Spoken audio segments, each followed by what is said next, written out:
L'histoire commence dans un décor de rêve, à quelques kilomètres au nord d'Ajaccio.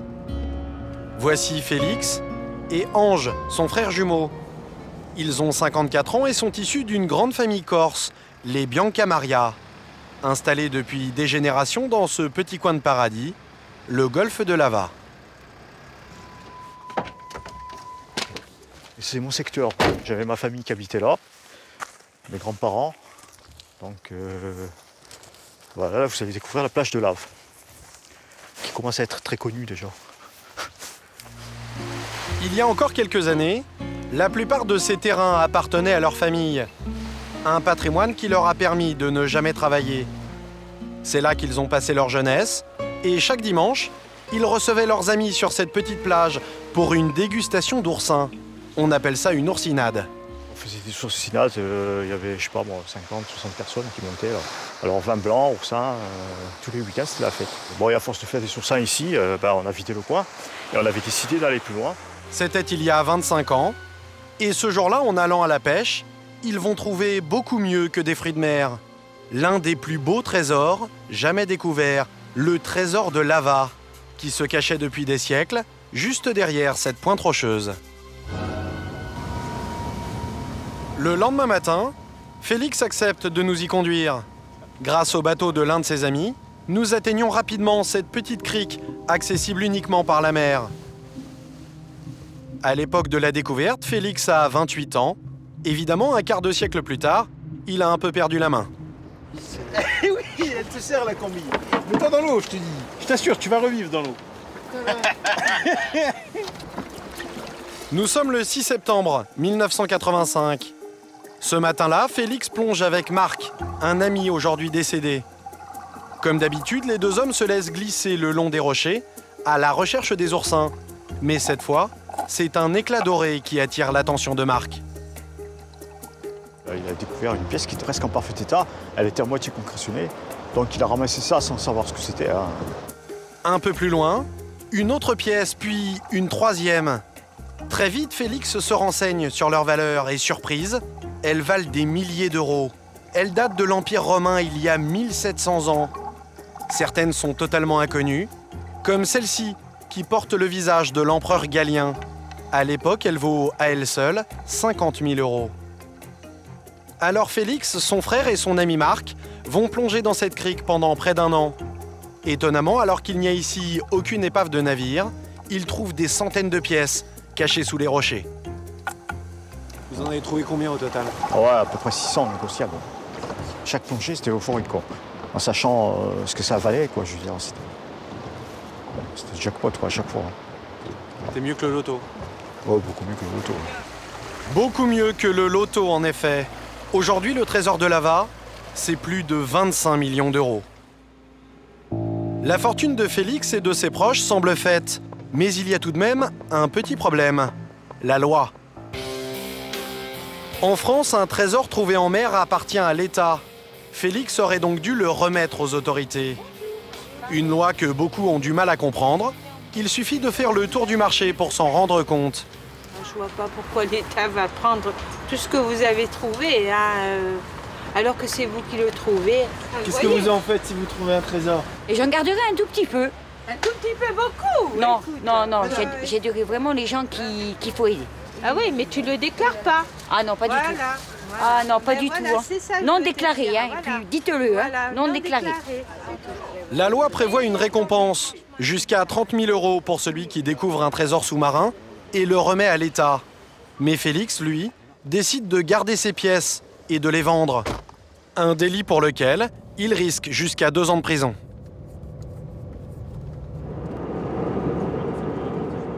Il prend l'avion et se rend à Paris, près de la place de la Bourse, dans la rue de Richelieu, celle des numismates, ces boutiques où l'on vend des pièces de collection. Alors que c'est interdit, certains acceptent de lui acheter son trésor. Et la vente ne va pas se faire en une fois. Félix vient au fur et à mesure qu'il trouve des pièces. Cela va durer 1 an. Ça va? Ça va? Ouais, Cette période incroyable de sa vie, il la raconte à Eric Fraticelli, cet acteur et humoriste corse qui écrit un film sur son histoire. Les deux hommes se voient régulièrement pour mettre au point un scénario. Quand tu trouvais ces pièces, On montait directement à Paris-Levant. tu montais à Paris. Au cartérien, quoi. Tu montais en avion. Oui, bien sûr. Et ces pièces, tu les avais sur toi? Sur moi, ouais. Tu te faisais pas prendre à l'aéroport? Non, ça ne sonnait pas, apparemment. Ou tu les avalais comme les passeurs de drogue? Bon, Voilà. ok. Dès que vous aviez l'argent, là, vous faisiez la fête. Ah oui, tout le temps. Quoi, boîte de nuit, restaurant? C'était sorti avec beaucoup d'amis, parce qu'à cette époque-là, j'avais beaucoup d'amis. Des voitures, des palaces, des montres de marque. Pendant 4 ans, Félix fréquente les plus grands palaces, il flambe des milliers d'euros dans les casinos et achète des dizaines de voitures, comme ce tout-terrain de luxe ou ce modèle de collection. Pendant ces 4 ans, vous avez dépensé combien? Quand vous dépensez 50 000 euros par semaine, et que vous dépensez ça pendant 2-3 ans, vous faites le compte. 50 000 euros par semaine. Une somme colossale, on se croirait déjà dans un film. Ce qui m'intéresse dans cette histoire, c'est le côté fièvre de l'or. Parce qu'ils étaient pris dans un tourbillon. Voilà, on se baisse, on trouve des pièces, on monte. Ça va durer à l'infini et on dépense et on vit, quoi, sans calcul. Pourquoi on s'est connus que maintenant, nous? C'est dommage, ça. Hein? Ça va? Non, non, rien. Donc, Tout cet argent, Félix ne le déclare pas aux impôts. Il a de la chance, il n'est pas repéré par le fisc. Mais les ennuis commencent en novembre 1986, quand ce numismate commet une grosse erreur. Il organise une vente aux enchères publiques des pièces d'or du trésor de Lava. Le problème, c'est que l'événement fait la une de ce journal et attire l'attention des autorités. L'homme est condamné, tout comme Félix, son frère et son ami Marc, 18 mois de prison avec sursis et 15 000 euros d'amende. Aujourd'hui, ce numismate est décédé. Sa fille a repris son commerce, mais elle n'a pas souhaité nous rencontrer. L'affaire lui reste en travers de la gorge. Le trésor de Lava, je ne veux plus en entendre parler, mais vraiment plus. J'ai fait une allergie. Faut plus me parler de trésor. Au cours de l'enquête, 77 pièces d'or sont saisies. Et l'affaire aurait pu s'arrêter là. Mais l'État n'a pas récupéré la totalité du trésor. Alors, où est passé le reste? À l'époque, les autorités compétentes ne s'en préoccupent pas vraiment. Pour s'en apercevoir, il suffit de se rendre ici, au cabinet des médailles de la Bibliothèque nationale.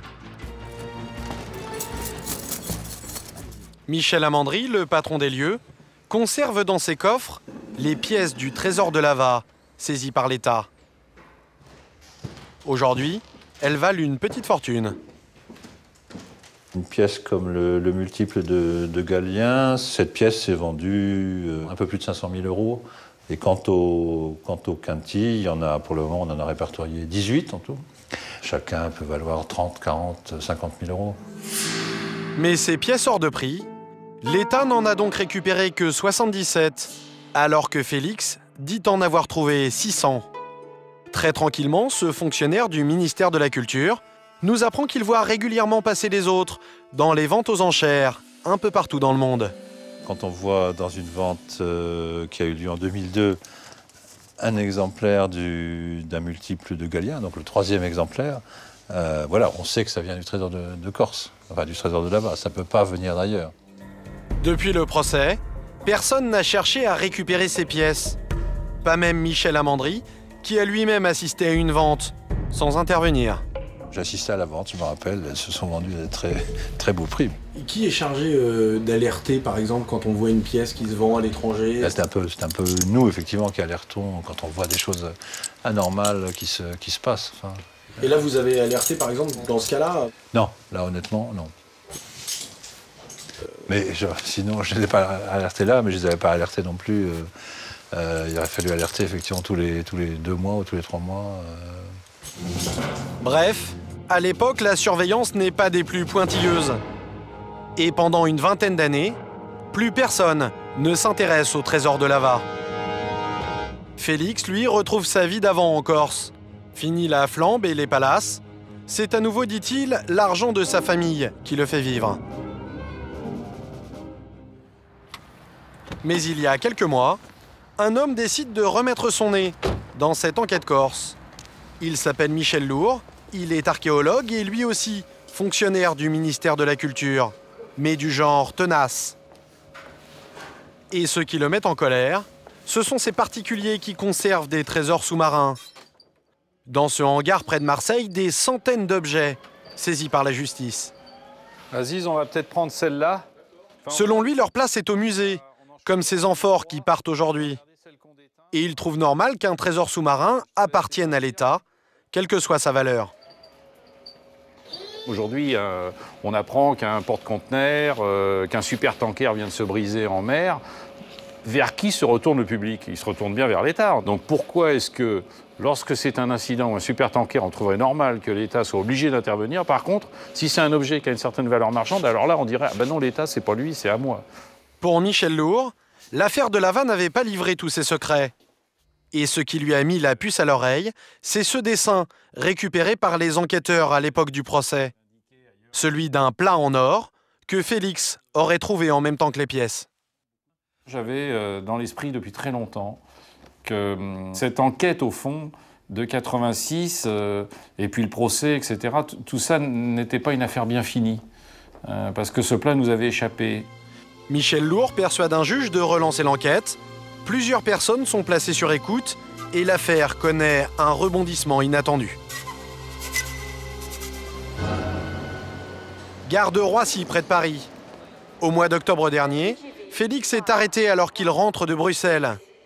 Une dizaine de policiers l'interpellent dans le train et dans sa valise, il découvre le fameux plat en or, resté introuvable pendant 25 ans. Ils m'ont interpellé dans le train. En fait, j'ai été soulevé de mon fauteuil. J'ai été menotté. On m'a sorti du train et puis on m'a signifié ma garde à vue.